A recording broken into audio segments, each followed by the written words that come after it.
Welcome to Justice. I'm Jeanine Pirro. Thanks for being with us tonight. And thanks once again for making Justice #1 in total viewers Saturday night.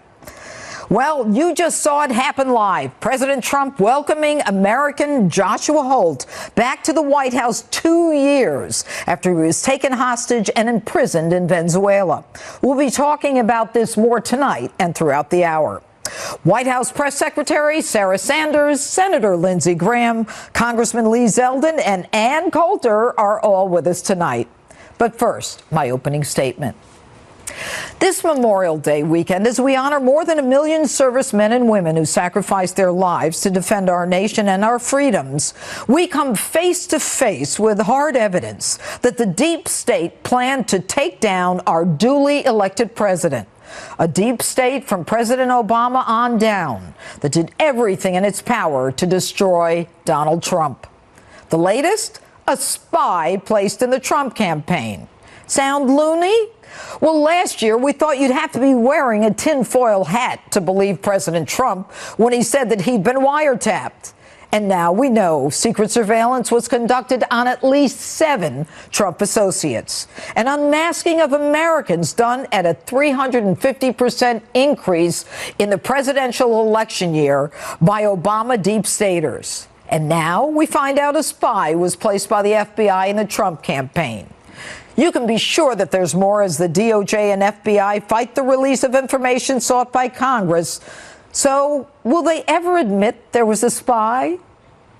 As best I can tell, it's made up. I don't know where he's getting that from, honestly. And do you find that to be at all possible or probable? I'm going to just play devil's advocate, that there was a spy inserted into his campaign by an intelligence agency? I don't find it possible, and I know it not to be true. I think it's very typical of Mr. Trump to mischaracterize. He's a master of mischaracterization and dishonesty. To label someone as a spy when they're a confidential human source, I think, is doing a disservice to these individuals, but also to the FBI. But like most liars, they can't keep their stories straight. Clapper, on the other hand, pretty much admits there was a spy, and he thinks Trump should be grateful. Was the FBI spying on Trump's campaign? No, they were not. They were spying on a term I don't particularly like, but on what the Russians were doing, trying to understand, were the Russians infiltrating, trying to gain access, trying to gain leverage and influence. So why doesn't he like what they do? So why doesn't he like that? He should be happy that. Well, he should be. If ever you weren't sure who to believe, I'm going to make this real easy for you. The Obama administration was so determined to get Hillary Clinton elected and Donald Trump defeated that they let Hillary skate on her criminal activity and created a narrative of criminal activity on the part of Donald Trump. They created a false predicate, a made-up dossier, paid for by Hillary Clinton, the DNC, and the FBI in order to get a court to approve spying on Trump's campaign. And they were allowed to spy on the campaign for a year. They kept it close. Only the highest level of the FBI, not the field offices. The highest levels worked together to take Trump down. They planned insurance in the event their girl Hillary didn't win. They leaked information harmful to Donald Trump to the press. And it was ahead of the FBI at the behest of James Clapper, who privately told the president about the fake dossier so that they could leak it to the press and the world. So who are you going to believe? Take a look at this chart. They're all liars. James Comey, the head of the FBI, lied about whether he had ever been an anonymous source in news reports about the Trump or Clinton investigations. He replied, never. But Mr. Leaker himself had to admit that he did so. Comey also lied before Congress when he testified that he briefed the president about the dossier because he learned the media was about to report on it.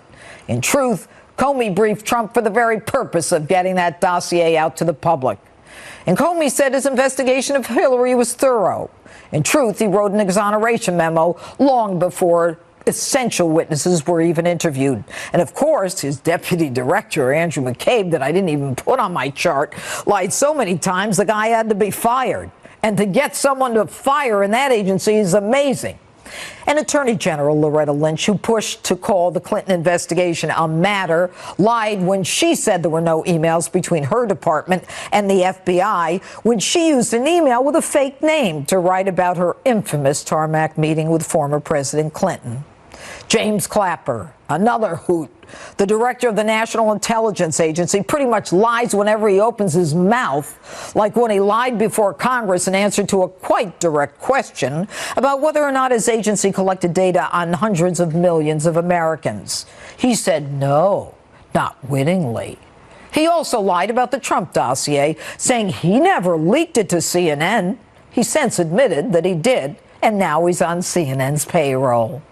John Brennan, head of the CIA, lied and said the Steele dossier was not part of the intelligence community's evidence on Russian interference in the 2016 election. And again, liars not being able to keep their stories straight. He was contradicted by Clapper.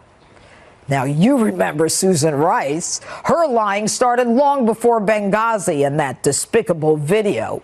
She also lied and said that in the final days of the Obama administration, she knew nothing about the surveillance of President-elect Trump and people around him. And she knew nothing about identities being unmasked. Shortly thereafter, she came clean, telling House investigators she unmasked senior Trump officials. And the big kahuna at the top, just before the inauguration, President Obama created new rules that allowed intelligence historically protected within one agency to be spread across at least 16 agencies, signaling to his people, let it all hang out and leak your heart away on Trump. So I, for one, am sick and tired of these liars, leakers, and liberals attacking our president and our democracy when they are the ones who tried to frame him. Here's a primer for all of you. If you're going to set up a president to try to frame him, do it against someone who's dumber than you are. And that's my open. Tell me what you think on my Facebook, Twitter, Instagram, hashtag Judge Jeanine. And joining me now with a reaction to my opening statement and all of the developing news tonight, Congressman Lee Zeldin, a member of the House Foreign Affairs Committee. All right, Congressman, welcome. It's good to have you here in studio. Let me ask you, we just heard a few minutes ago the president regarding the hostage from Venezuela who had been there for 2 years, released, and there it is right on the screen. And it was just a few weeks ago that 3 hostages were brought back from North Korea. Why is the president so successful at this? It's a lot of winning. I'm not tired yet. Those 3 Korean Americans who returned home, the look on their face coming off the plane, this family, I know this whole state of Utah is celebrating, the whole country is celebrating because of the success of President Trump, the State Department. Senator Corker went down there, met with President Maduro, came home.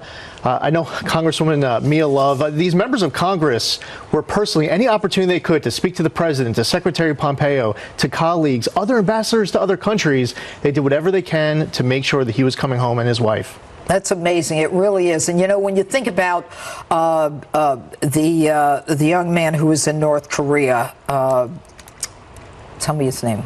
He came back from UVA, Otto Warmbier, okay? He was there while President Obama was in office. He's returned to us when President Trump is in office, and he dies within a few days. I mean, it's such a dichotomy between the two administrations. But let me talk about your resolution that you had signed by approximately 25 in Congress, looking for a second special counsel. Why a second special counsel, and will this make a difference? As you highlighted in your opening, there was so much misconduct at the highest levels of the DOJ and FBI. When you look at FISA abuse, how and why the Hillary Clinton email probe ended, how and why the Trump-Russia probe began. 25 members of Congress signed on to this 12-page House Resolution 907 this week. There are other members of Congress, including people who are in leadership, committee chairs, who have also come out in favor of a second special counsel. We need transparency. We need accountability. We also need to do so, as you pointed out, this wasn't rank and file in field offices. Oh, yeah. The ranks of the DOJ and FBI are filled with people who love our country. They take that all seriously. and I don't say that enough either. I mean, I worked with them for 30 years. They're fabulous. But will this make a difference, Congressman? We all know we need a second special counsel. What's so great is that a year ago, many of the facts that are in this 12-page resolution were not known by Congress. They were not known by the American public and the media. But these are facts. Now, this resolution's been out there for a few days. What's amazing is that no one in this country has been able to poke a hole in a single word of this resolution. It's all factual. Well, and when you say a single word, I mean, you make allegations like it was further not disclosed to the FISA court that the wife of fourth-ranking DOJ official Bruce Orr worked for Fusion GPS and that Christopher Steele directly transmitted the dossier and other information through Bruce Orr for submission to the FISA court. I mean, you know, we could go on for hours about how corrupt this was, but who ultimately appoints this second special counsel? The power is in the Justice Department, and you can't expect the DOJ and FBI to investigate themselves. Let me tell you something. That wackadoo Jeff Sessions, I'm sorry, he recused himself. He's not doing it. Rod Rosenstein isn't going to do it. You have an inspector general who's been doing actually a pretty good job getting some of these facts out, but he can't. You're right. And Congress can't prosecute either. Right. So this information, in order to hold these people accountable to DOJ and FBI, there's going to be a need to appoint a second special counsel. We have a special counsel right now investigating the president for nothing. For nothing. Okay, but I want to back up. I want to get to what I'm saying. I applaud you for this, but this doesn't make a difference in terms of getting someone from the Department of Justice to appoint. Now, let me ask you this. If the president were to declassify information that would make it unequivocal what happened in this last campaign, that they literally tried to take down a candidate and infiltrated a political opposing party in a presidential year. If he could do that, then there'd have to be a second counsel. The president should. The Wall Street Journal editorialized it. America's leading pro-national security law enforcement publication. They came out in favor of the president declassifying. What's amazing is that while congressional Democrats and many in the media have not wanted the public to get any of this information, it's very telling that congressional Republicans and others in the media and others throughout the country, they want more information out. Yeah. So if the president declassifies the FISA application, you can, if there's anything as far as sources and methods that you need to redact, that's fine. Yeah, but we want the American public to get as much information as possible to form their own independent judgment. Okay. All right. Congressman Zeldin, thanks so much for being with us tonight. Great to be with you again. All right. And next, inside the administration's talks with North Korea. Could the summit still happen? White House Press Secretary Sarah Sanders joins me next.